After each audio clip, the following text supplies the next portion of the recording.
have our beautiful Misty here, and we're going to break down a really important topic, which is internal state of happiness. And no matter how much the topic is bigger, vast, and controversial, we're going to break down in our own perspectives, and let's see how it rolls. So I'm going to start with when you hear the phrase internal state of happiness, what comes into your mind?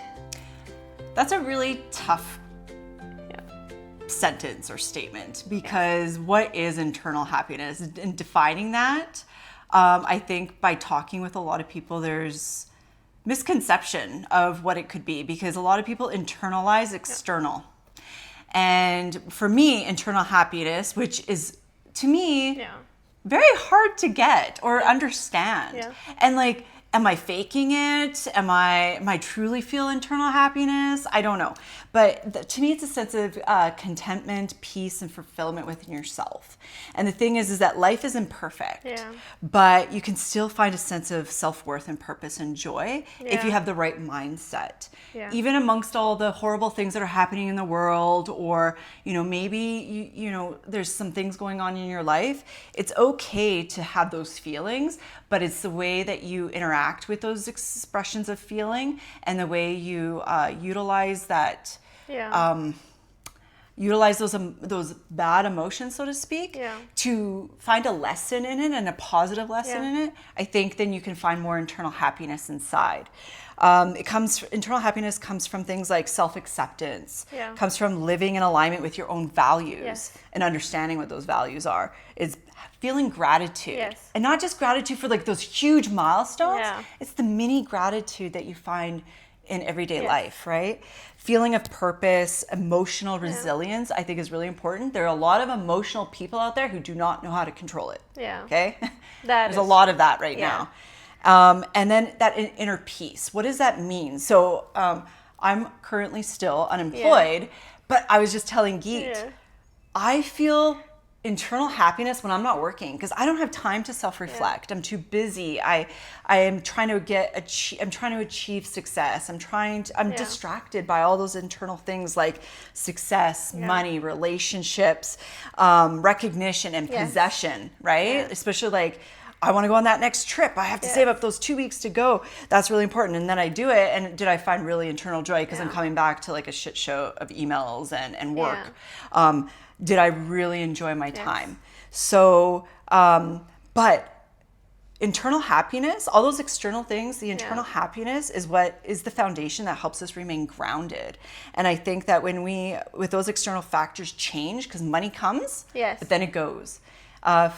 But the way you internalize and you find gratefulness and gratitude of when you had that money and it may not be there anymore, that is where you find that internal happiness and peace and joy within yourself.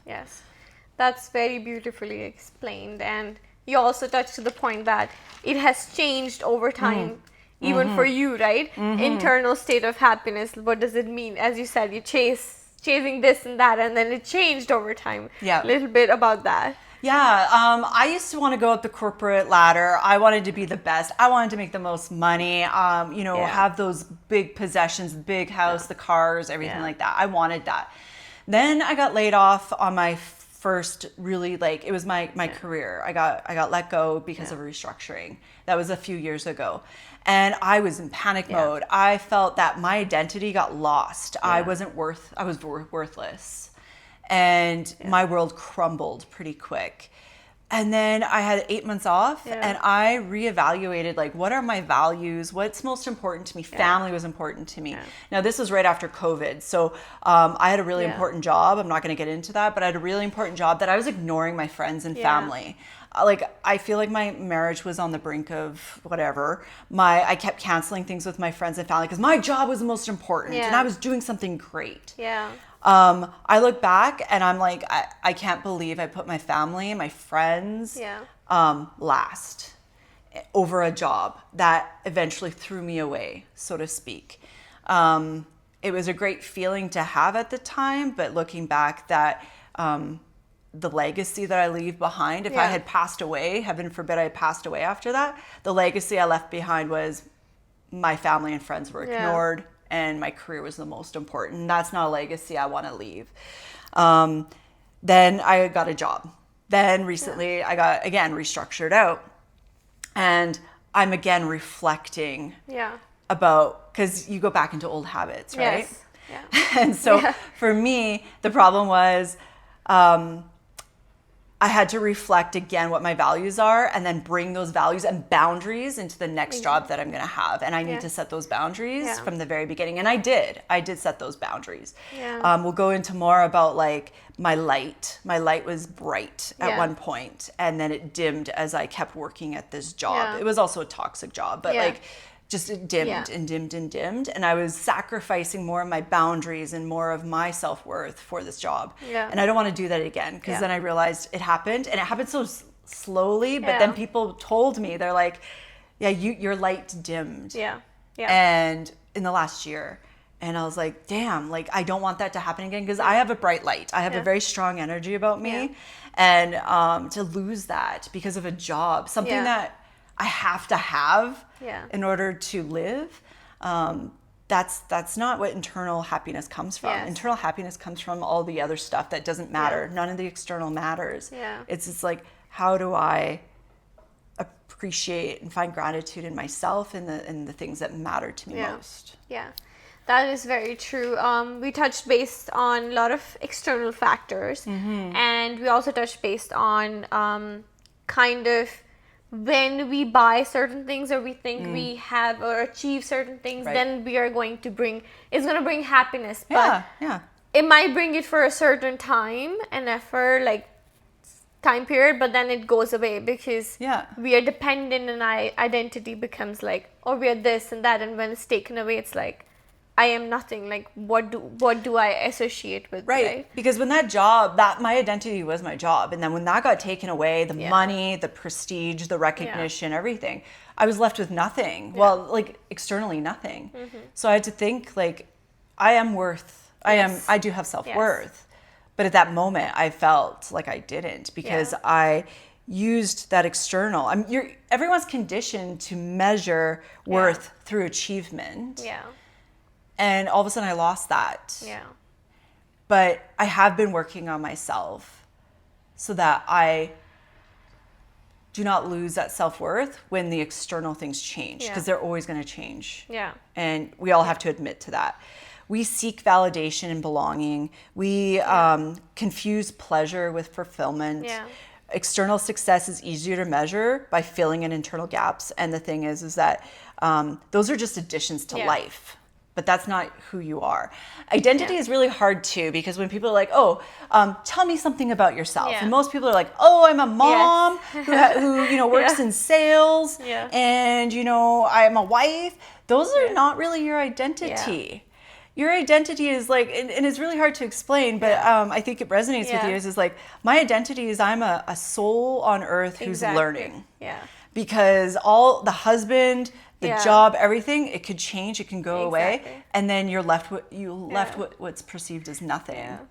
Yeah. And so when people are like, oh, this is my identity, or I'm losing my identity, and I'm like, I don't know if that's really true, because it's the internal that's actually your identity. Exactly. Yeah. That is so important, even like even with like our discussion as well. Like it is so important that we recognize that identity is not external, it's very internal. Yeah. And that over time everything's going to change, but our soul is going to be there with us through lifetimes, and it's never going to go away. So we rather do the work within us to recognize who we are, like what we are here to do, and then build our lives accordingly, rather than just focusing on external. And I get it. I think everybody has been there.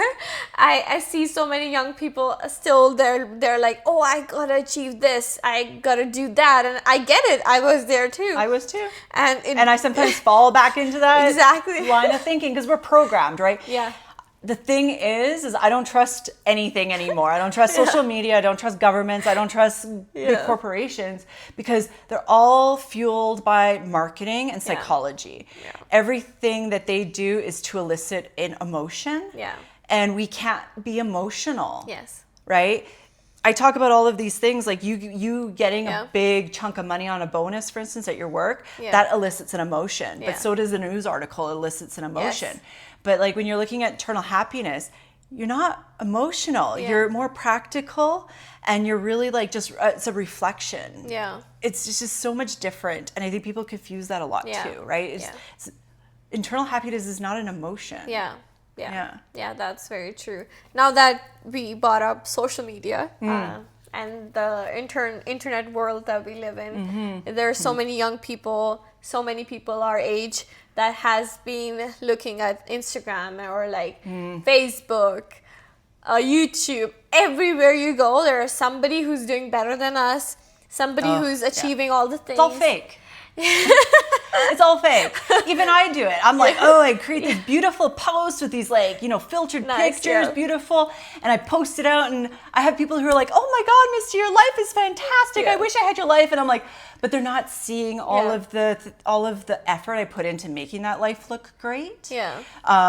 Because that's what you want to present to the world. But it's not who I am either, right? They don't see the mess that's in between, right? I may have an awesome life from what you see, but they don't know I'm stressed out about not having a job. They don't know that I'm stressed out that, we had a death in the family. They don't know that I'm stressed out because I had a little mini flood in my basement. Like, nobody sees that because I'm not advertising that, right? And pharmaceutical companies, all of these other people, they're just showing you what they need you to see. And that's a whole other topic we can talk about. But you have to realize everything that you see is programmed or purposefully put in your face to elicit some sort of emotion or guilt or jealousy and all of those things, right? That's what it's meant to be, so that you can consume more and so you can feel bad about yourself.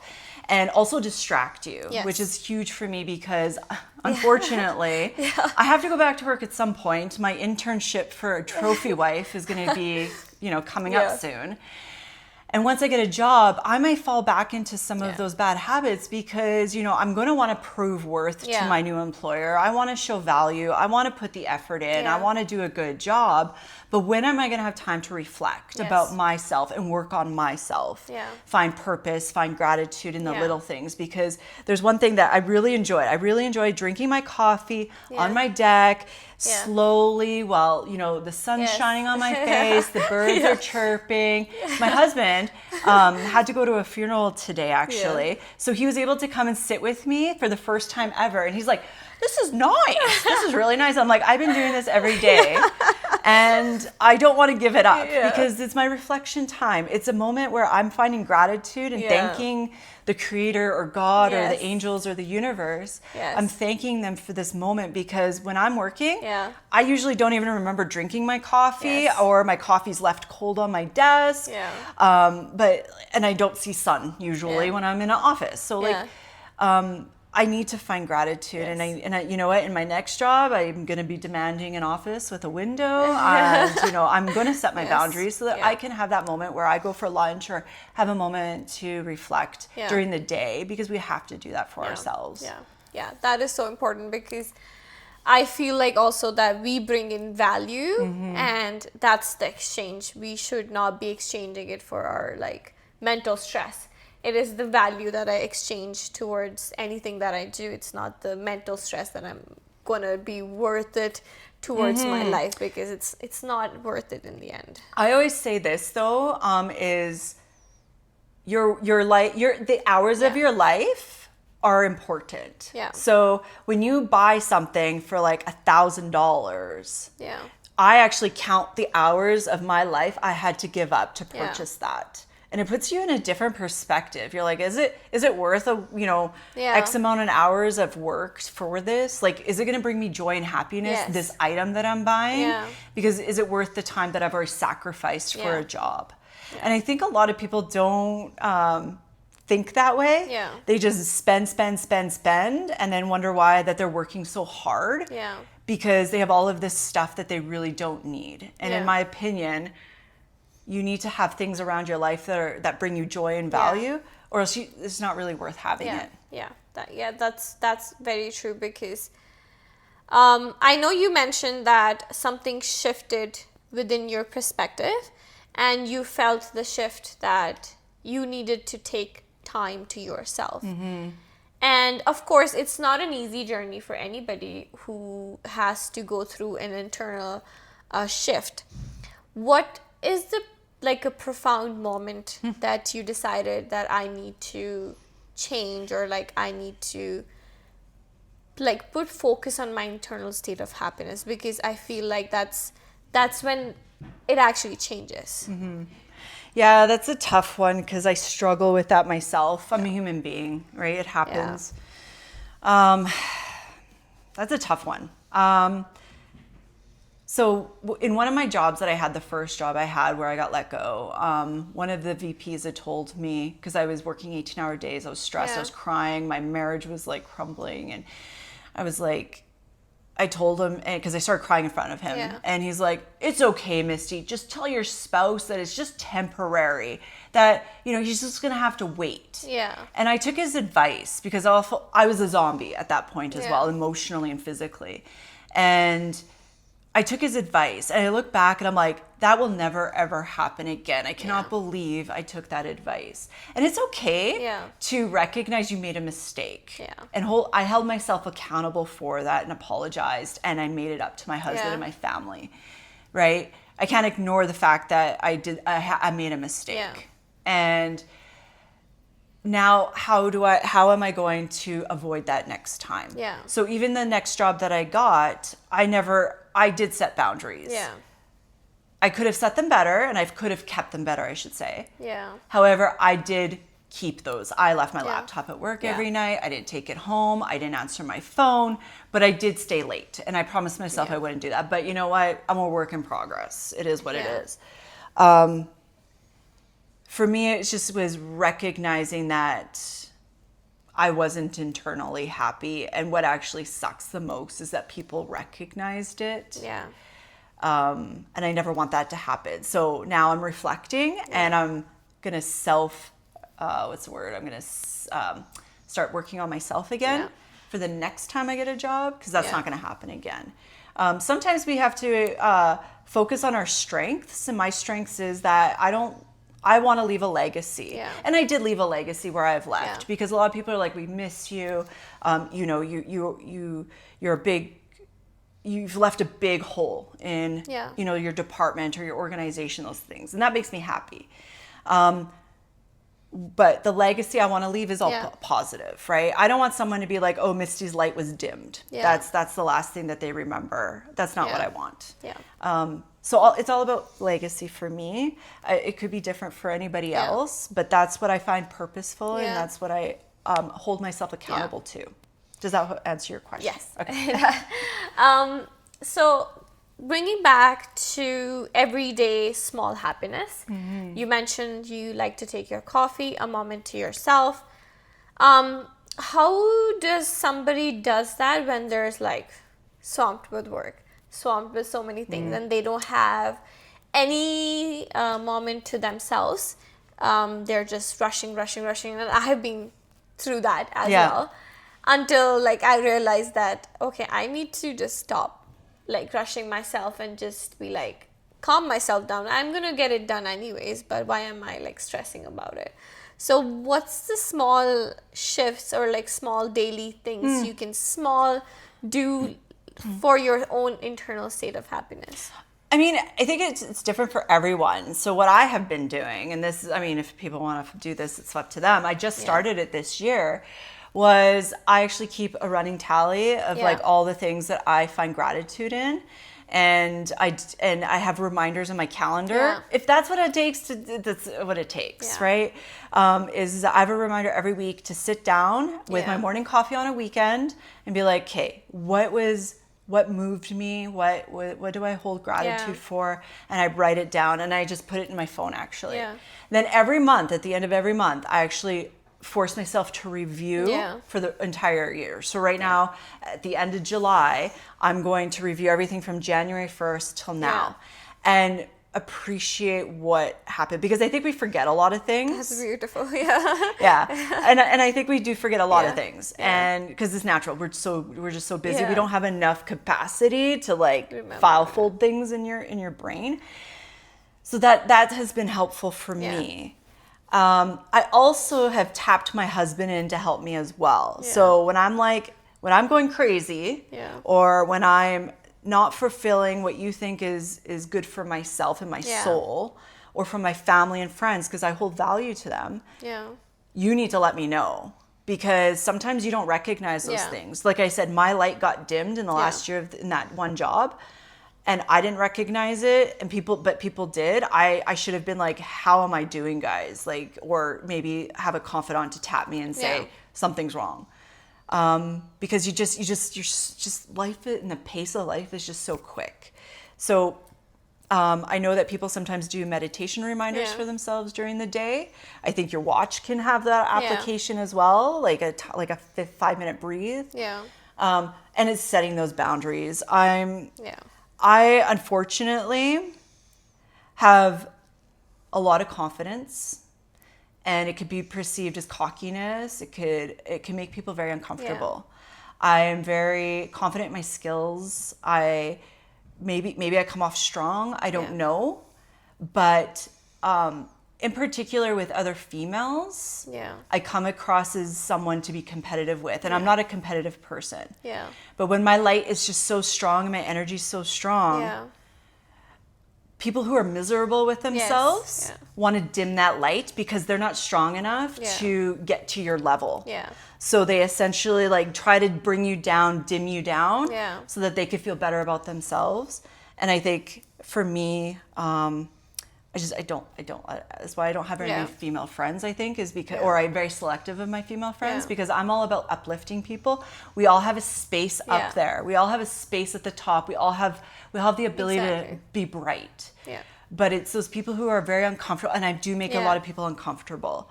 Am I going to change who I am because of that? I don't think so, because again, that's something that brings me internal happiness. Is I feel purpose. I feel confident about myself. I'm authentic. Yeah. People don't like authenticity either. Again, people get very uncomfortable with my authenticity, and so they want to dim me down. They want to bring me down. Yeah. And that's something I'm not willing to compromise in any job. So those boundaries that you set, I set them at the beginning of every job that I've had. And I'll just continue doing that as I go to get other jobs, because you get what you get. And if you don't like it, don't hire me at this point, right? Because I'm too old. I know I'm not that old, but I do have an old soul. My mom always said I have an 80-year-old soul in a 5-year-old's body. Like when I was a child, like I am just an old person. Yeah. Is that I don't have time to make people feel comfortable. I don't have time to pretty things up or lie or try to make people, essentially make people feel comfortable. Yeah. I think being authentic, telling the truth. I mean, there's a way to say it so that you're not like shaming someone or being belligerent.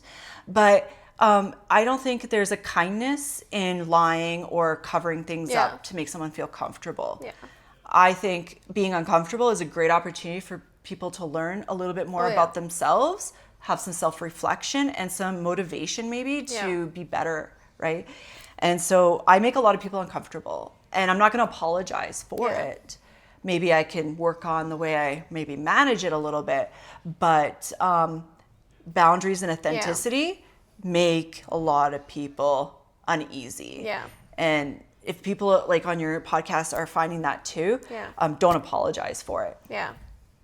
Yeah. That is true.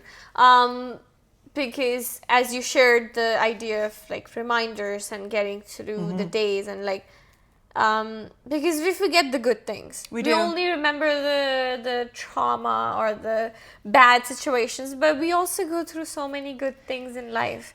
And we're programmed to like dwell on the crappy things, and like misery loves company, and I find that just people like to talk about their misery all the time. I am over it. I do it sometimes too, don't get me wrong. I mean, I sit down with some of my girlfriends and we'll like just bitch to each other for a little bit, but then after that it's all about like let's move on. Because you have to recognize that there's crap that you have to deal with, and because that's life. But yeah, for me, it's like, how am I going to move forward now? Yeah. And that's a big thing with regards to some internal happiness, is you need to heal yourself. Yeah. Recognizing and acknowledging that you have wounds, that you have beliefs, patterns, and triggers, and reflect on them and how you're going to continue how you're contributing to your own happiness. I had a friend one time, he went to his therapist and said, I had a breakthrough. Yeah. It's all my mom's fault. And I'm like, okay. Yeah. But what did you contribute to your own unhappiness and your own misery, so to speak, right? Yeah. And I get it. Like, if you're unhappy, great. Acknowledge it, live in it for a moment, but put a timeline on it and get over it and move on. Yeah. I know it's better said than done, but I know a lot of people who have had some extreme trauma in their life, generational trauma even. And there's a lot of people I know who broke that cycle by just saying, enough's enough. I'm not going to pass this on to my children anymore, and I'm not going to live this miserable life. Your unhappiness is on you. Yeah. And you need to seek help, whether that's professional or just a chat with a friend, someone, a confidant, to help you through it, a spiritual leader. It could be even journaling, reflecting, meditation. It could be a spiritual awakening for yourself. Just be honest with yourself and heal yourself. Yeah. Because if you're dwelling in the trauma and the triggers and the past, or your parents' past or your grandparents' past, you're not going to find internal happiness. Yeah, and it will multiply. It will. It will multiply into 10 times of you thinking that it is another people or person's fault that I'm in this state of mind or because of them or that. But it's not going to fix anything until you sit down with yourself and be like, okay, no, something needs to change. And the fact is that nobody wants to change. And that's the hardest part. When you get over the change, then it flows. It flows through everything, but the change is hard. Yeah. As you said, like, we have to make sure we're journaling. We're doing all the right practices to make sure our mind is settled. We are in a good headspace. And then everything starts to flow accordingly, right? Mm-hmm.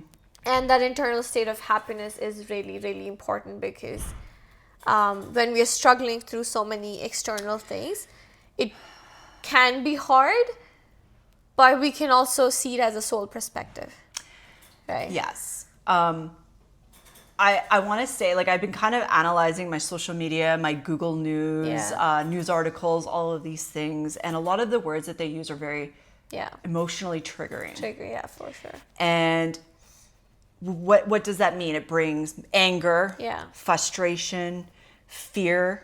Yeah. How, if you keep consuming all of that, how are you going to find internal happiness? Because you're just going to be triggered all the time and you're never going to find peace. Yeah. Stop looking at social media. I know it's hard, even in our generation, even me. I go on Facebook. A lot of my business is on Facebook. I literally prepare, go on really quick, don't look at anything, and I post and I post and I post, and then I get out. Yeah. Because I know a lot of us utilize social media, YouTube, Instagram for our business, and we can't just ignore it. Yeah. But we got to work with it. Yeah. And but the thing is it brings you down. Yeah. And it's purposefully doing this. Do you know why? Yeah. Because unhappy people are customers. Yes. Happy people are not. Yeah. So we're programmed to be unhappy. Yeah. So we gotta somehow beat that, you guys. Like, we somehow got to rebel. Yeah. And be happy. Yeah. Right? Yeah. Yeah. That's very important, because even like the algorithm of all the social medias is presenting us the same thing that we're watching. So if you're watching something that is sad news, or you're watching something that is like totally triggering, you'll find it everywhere on your feed. So it's going to program you accordingly. So that's why, like, personally, I try to choose something like higher consciousness, something whatever is going to bring me like good message, or that's what we are trying to do here as well, like trying to relay the good messages, so that anybody who relates to the consciousness and who wants to understand can get the message, not even like get into the doom scrolling of like trauma and then getting into the scrolling of thinking that other people are doing well, and then where am I, and then external things all feels the pressure, right? So if somebody is for the final question, if somebody is listening to this, and what's the one message that you would relate to them, or like what message comes to your mind saying that if they're like in a state of miserable state, I'm going to say that, but like in a state where they don't even realize that they are in there until they take a moment to realize that their mental state is not good.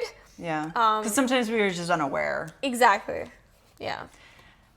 I don't know if I can answer it in one, but I think, one, you need to understand yourself beyond your role, your achievements, responsibilities, and what people expect of you. Yeah. I don't care what people think of me, to be honest. They could think whatever they want. I am, again, too old to care about what people think, because I don't have the energy or time to invest in creating a relationship with people who don't like me. Yeah. So move on. Just move on. I'm not everyone's cup of tea. I get it. And everyone's not my cup of tea either. Right? I think understanding yourself beyond those roles and achievements and those expectations is really important. Build a relationship with yourself. Yes. And build a life that is authentic around that relationship with yourself. Because all you have is yourself. You have your family, your friends, don't get me wrong. But at the end of the day, you just have yourself. Yeah. Your soul, your spirit, right? Yeah. I think what you need to do is really understand what internally makes you happy. And I think do the things that align with what makes you happy.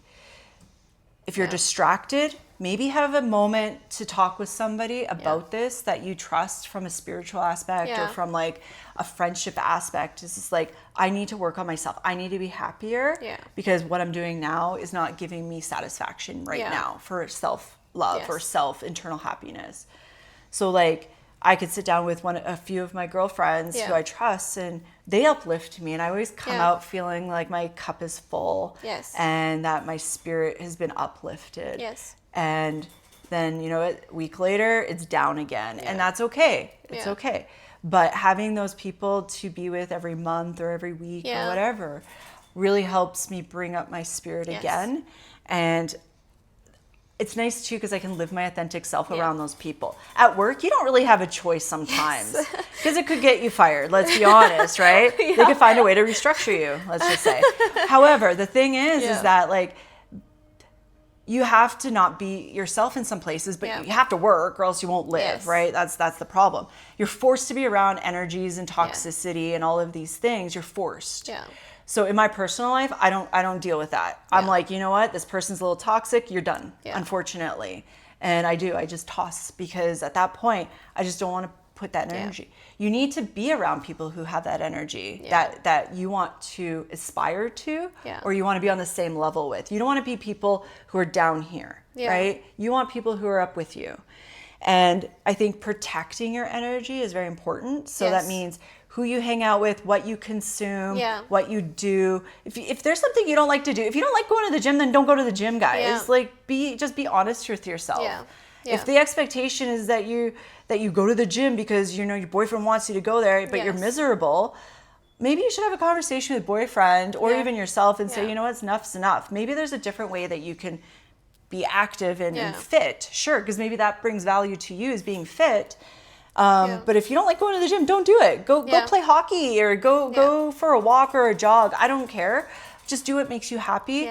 Because when you're on your deathbed, you're not gonna you're not gonna be like, oh, I went to the gym too much. You're gonna say, you know what, I did what I loved. I did what I loved to do.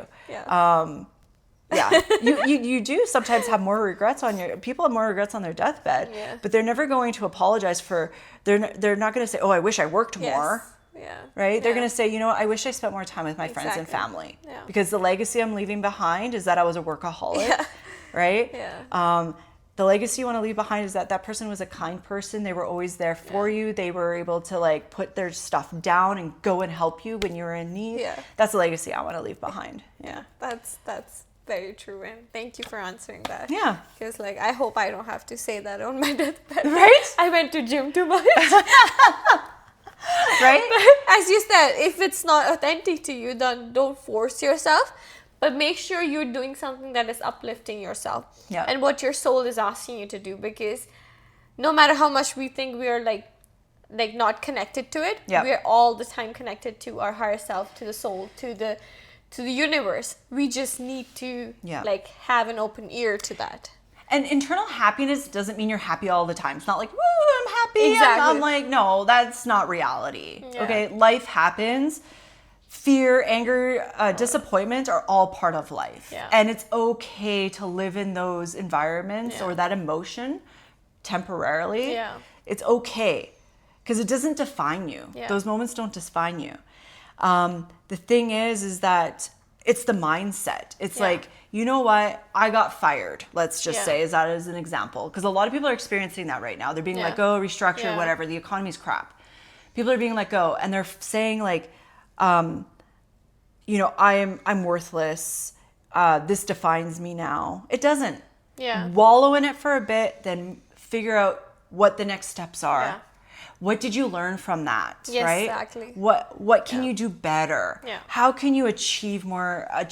Because you still want those external things. Like, let's be honest, money is important. Oh yeah. Achievements, recognition, those are all important, but they're only things that are part of life. They're not who define you. Yeah. But we still want that. Money does buy happiness, guys. Yeah. Let's be honest. Like people say money does buy you happiness.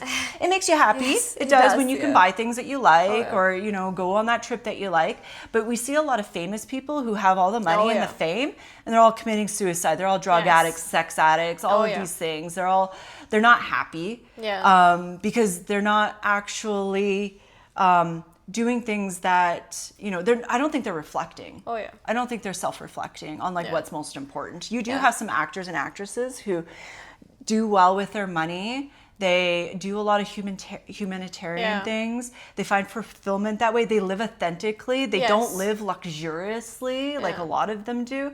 Keanu Reeves is one of those people. Oh, yeah. Like there's just something about him that's very authentic and like very down to earth because I think he does a lot of those spiritual reflections. There's a book that I do recommend that you read. It's called The Positive Shift and it's by Catherine Sanderson. And she talks about how changing your mindset to shift in more of a positive from all of the bad shit that's happening in your life and just shifting your perspective on it as more of like, it was a challenge and I've learned from it and this is what I'm going to do differently. Yeah. Actually allows you to live longer. Yes. Because and happier. Content. So she talks about this like study on Jewish Holocaust victims and there was a study that followed them. And the Jewish people who said, you know what, it was bad. It was bad. It was horrific. However, it was an experience and I'm moving on. And I learned from that. I've learned that there are good things about humans as well. Yes. Then there's the side that's wallowed in that despair and just kept reliving it and it was in fear and was angry and lived in triggers and trauma. They lived a lot less than the people who shifted their attitude towards more positive. Yeah.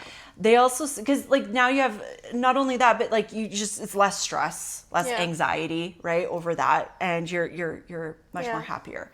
But then they also talk a lot about like even culturally. In the West, we tend to put our elders in homes. Yes.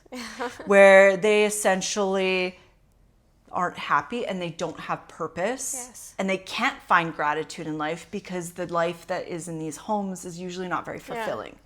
However, in other cultures like Asia cultures, the family take care of their elder and their elder holds purpose. Yeah. They help watch the children and raise the grandchildren. They clean. They're asked about to pass on knowledge. They live a lot longer and more fulfilling lives because they have a purpose and they find gratitude and they see their efforts are changing lives. But when you're stuck behind a nursing home, you don't get that. So a lot of people who retire, You better know what you want to do, because a lot of people think retirement is just sitting on your butt watching TV and I get to relax. That's not sure, but you're going to die pretty quick, because a sedentary life is not healthy. But if you are someone who's looking at retirement, start doing this now. Try to find what makes you happy. And then do those things when you retire, because then you'll find a more sense of purpose, fulfillment, and happiness, and you'll live longer and more joyfully. I think. No, that's actually very true, because that's how the meaning of life comes to us, when we figure out our own selves rather than focusing on external things. Take a moment to yourself. That is so important. And that's how the life changes. It doesn't change until you sit with yourself. So you're responsible for your own happiness, guys. Exactly. No one else is, right? Exactly. I don't know. There was a video I saw on Facebook. She was being arrested for destroying someone's property, and the first thing she said was, "Well, he made me mad." And she's like, "It's not my fault." And I'm like, "It's not my fault. I broke his bike." And I'm like, it is your fault, because you're responsible for your own emotions. You're responsible for how you behave. You could have simply been angry, sure, but walk away. You could have. You are responsible for your own happiness. You're responsible for your own actions. Exactly. Maybe she needed to have a moment to meditate. I don't know, because that's just unacceptable behavior. And we're seeing it more and more. We are seeing it more and more, unfortunately. That is true, because you see a lot of people more snapping easily, like murder over parking spots. I've seen that. And I'm like, what? Like, you couldn't even process somebody taking away your parking spot. That is just too small of a mindset, and we don't want to be living in that consciousness. No. And each and everybody contributes towards consciousness. So if we think that the world is doing this bad, or we have so many wars going on, there's so much bad news out there, we are contributing as well. Unless we raise our consciousness by internal state of happiness, however that comes to you, it is going to be at the same level. We have to contribute towards doing that. And I have my own views about something else, and maybe it's a topic. Maybe if you guys want to make a comment to say you want us to do a podcast on that. I think our male and female roles in life, and the way we're not living authentically to what's in our DNA. For instance, women who are waiting to have children or not having children and all those kinds of things. That's not in our DNA. Our DNA is a nurturer and bringing life to the world. I think that by going, like, I'm a career person. I don't even have children, but I nurture people in a different way. And I feel fulfilled. I think if we're not living our authentic man or being an authentic woman to like what has been done for thousands of years, I think that's why we see a lot of mental health.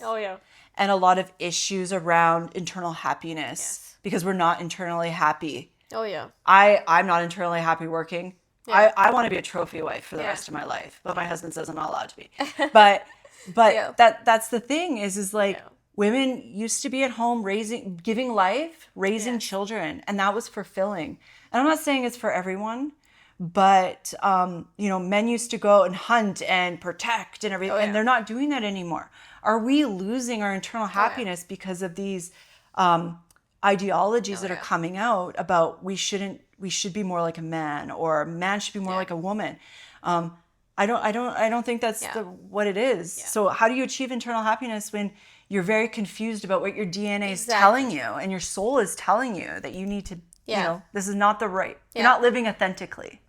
That all comes down to sitting with your own self, talking to your own self, spending time with your own self without any external distraction. That could be anything. You can do journaling, meditation, just enjoying your coffee and peace. Anything works. Like it doesn't have to be extra, or like doesn't have to be too much spending or anything like that. It's just minimum. Just spend your time. And with male and female energy, we have to realize that we are the ones contributing to the society. We're the ones contributing to the collective energy that we're living in. And we all have a aspect to it. and we need to realize how we need to channel that to create a better world and better society that we live in the end. Yeah.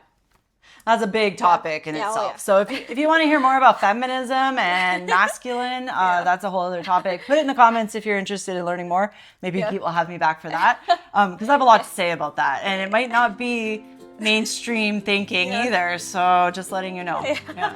Fair enough. Okay, perfect. Thank you so much for your time, Misty. I do appreciate it. I'm so grateful every time. And yeah, that was everything. I hope this message helped and resonated with you. And that was everything. Have yourself a nice day. Bye.